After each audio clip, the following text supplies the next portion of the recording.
Peringatan Hari Kemerdekaan Republik Indonesia ke-80 di Desa Tugu Utara, Kecamatan Cisarua, Kabupaten Bogor, diisi dengan penampilan parade budaya Sunda. Ribuan warga terhibur dengan atraksi yang ditampilkan oleh setiap rukun tetangga.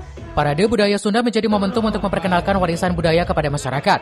Rangkaian acara diisi dengan penampilan hasil bumi, permainan tradisional, hingga atraksi kereta kencana Ratu Pantai Selatan. Tak hanya itu, parade band juga mewarnai kegiatan sebagai wadah apresiasi seni bagi masyarakat. Hari ini kita ada prosesi kegiatan upacara bendera, terus ada helaran Sunda, ada gebiar UMKM juga, ada ternak lokal bisa berbicara. Dan ini berlanjut sampai dengan nanti ada pentas seni budaya, ada pagelaran band juga, karena memang ini kan potensi dari seluruh masyarakat Utara kita fasilitasi di sini. Dan setelah maghrib kita break dulu, masuk di setelah Isya itu gebiar malam apresiasi dan prestasi untuk warga masyarakat.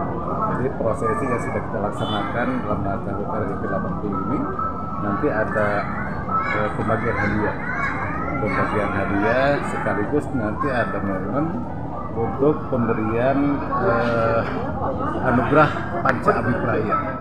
Selain parade budaya Sunda, pemerintah Desa Tugu Utara juga menggelar lomba gapura serta menampilkan puluhan UMKM lokal.